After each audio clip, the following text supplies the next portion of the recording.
I welcome you, DK. Thank you. I didn't know if that was a compliment or just... I'm a poet, so I'm going to begin with lines from a poem written by the Irish poet W.B. Yeats and popularized by our own Chinua Achebe. Things fall apart, and the center cannot hold. Mere anarchy is loosed upon the land. Things fall apart, and the center cannot hold. And I start with those lines because I want to ask, why are things in such danger of falling apart in the country today? The answer is an open secret. Every time you look at our coat of arms, it's right over there, you will see the answer to that question. It's written under our coat of arms. We call it the Nigerian motto, and it says, unity and faith, peace and progress. Unity and faith, peace and progress. Unity and faith, because it is difficult to preach unity if you're not also offering faith. The unity of the country feels like it's under threat today because too many Nigerians have lost and are losing faith in the nation. Why is this happening? The answer is sad, but relatively straightforward. Where you have a soldier that has paid the ultimate price defending the territorial sovereignty of the country, perhaps in the northeast, and afterwards the government struggles for one reason or the other to care for the widow and orphans is left behind, people lose faith. If you have a Nigerian that has graduated from university with a 2-1 or a first class, and it's pounding the streets of Lagos and Abuja but cannot find a job because of federal character, quota system, tribalism, nepotism, people lose faith. If you have a mother that takes her child to the hospital and must watch that child die because that government hospital is on strike, or if it's not on strike, it has no drugs, or if it has drugs, she has to pay the full market price for treatment up front before they would consider this child, and she must then watch that child die in the corridor. People lose faith. And when people lose faith in the states, they take solace in the tribe, because the tribe is the natural enemy of the state. When people lose faith in the state, they take refuge in the tribe. And as more and more people take refuge in the tribe, they begin to trouble the peace of the nation, unity and faith, peace and progress. So how do you defend the peace of a nation that is being troubled in these ways? Not by bullets or bombs, but by bringing progress to the people. For it is that progress that restores the faith of the people in the state. For when the Nigerian passport, when the green, white, green becomes a valid ticket to a better life, people will rush to embrace the Nigerian identity. So I am a poet. I'm constrained as an individual. I can only preach one Nigeria with my mouth. But the Nigerian state cannot be seen preaching one Nigeria only with its mouth. No. It must preach one Nigeria with its architects and its builders, with its teachers and its extension workers. It must preach one Nigeria by building roads and bridges and hospitals and railroads. It must preach one Nigeria by bringing a progress that is inclusive to all, to Nigerians. Unity and faith, peace and progress. So that now, in this time of heightened ethno-religious tensions, the need for good governance and economic inclusion has never been higher. Because in the last 20 to 25 years, driven basically by worsening socioeconomic conditions, we have seen violent fronts open up all over the country. We have seen a militancy take root in the South-South, an insurgency take root in the Northeast. If this trend continues, how many more fronts may open in the next 20 to 25 years? At how many fronts can the Nigerian state fight simultaneously? Therefore, the issue of good governance and economic inclusion has become an existential one for our nation. If we are not able to turn the tide and begin to effectively deliver a better life to Nigerians across board, then it is only a question of time before the Nigerian state begins to buckle under the increasing weight of these multiplying socioeconomic contradictions. But there is hope. In South Africa, in the aftermath of the collapse of apartheid, people predicted chaos and bloodshed. Those predictions did not come to pass, chiefly because of the decision of one man to stand up for the common good of all South Africans, white or black. We need the same thing to happen here.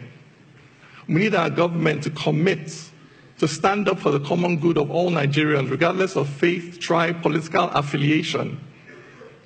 We need a government that will commit to investing, for instance, in infrastructure for all, investing in the roads that unite, in the bridges that bind, in the railways that connect, investing in our unity schools as they were meant to be, in the NYSC as it was meant to be, investing in creating heroes out of our sporting champions who daily demonstrate on the field of struggle that victory has nothing to do with faith and ethnicity and everything to do with hard work and tenacity. If we have a government that invests in these things, then there is hope. If we have a government that is committed to investing in providing jobs for our youths, affordable credit for our startup businesses, so that people feel that they have a stake in society, for those who have houses and cars of their own, are less likely to go out on the street to burn the houses and cars of others. If we have a government committed to investing in equal economic opportunities for all Nigerians, then there is hope. If we have a government committed to investing in laws that are certain and knowable in advance, in a justice that is blind to the power, the wealth, the political office, the faith, the ethnicity of those who stand before it, so that Nigerians know that action A will attract consequence B, regardless of who you are, then there is hope. If we will commit to invest in a language of inclusion, in alternative interpretations of our own history and social realities, so that Nigerians see that poverty does not discriminate between North and South, that armed robbers do not obey the federal character principle. And when the River Niger bursts its banks, it does not just flood the homes of Muslims and non-indigents, that devastation does not discriminate, and the only way we can tackle it is by pulling together. If we can invest in narratives like this, then there is hope. Because that center, in those lines, things fall apart and the center cannot hold. That center is the commitment of the government to the common good, to the common wealth of this nation. Now, I am not the government, I'm just a poet.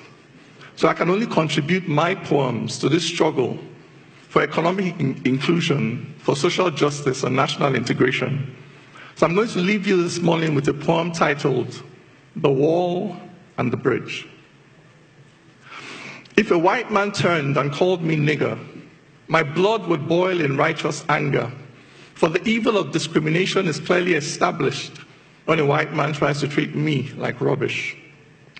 But if Hausas say Igbos are greedy and crude, and Igbos say Hausas are haughty and rude, and Ijaw says the Shekiri must die today, and Ezra tells the Zulu there is no other way.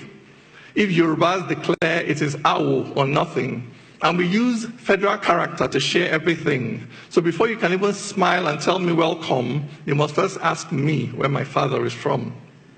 If those who were settlers but now indigents say those who are settlers can't become indigents, and the Constitution says we are all citizens, local governments keep issuing certificates of origin.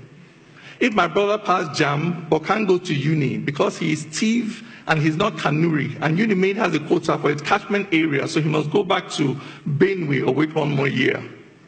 If it's okay to say it's not okay to marry someone just because they are Kalabari and that every tribe should have its own side, are we not then practicing apartheid? If you cannot buy land unless you're a native and cannot find work unless you're a native and cannot feel safe unless you're a native, how can we then say we're not primitive? Yet, you go to London and get their passport. Then settle wherever, however you want. You stand there and fight for equality, but come back and start to use ethnicity.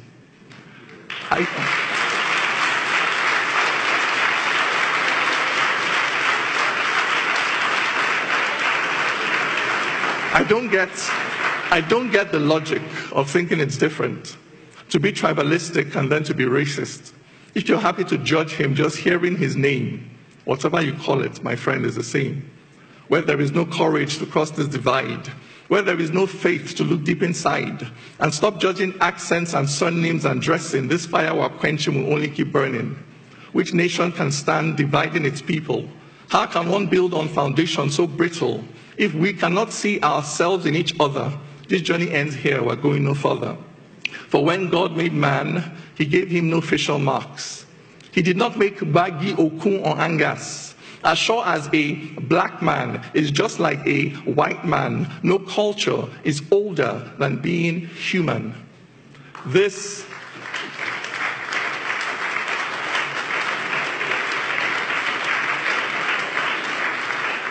is the truth until we accept it. Our nation will stumble on its broken feet. For the same things can bind us that drive us apart. For the wall and the bridge are both in the heart. Thank you very much.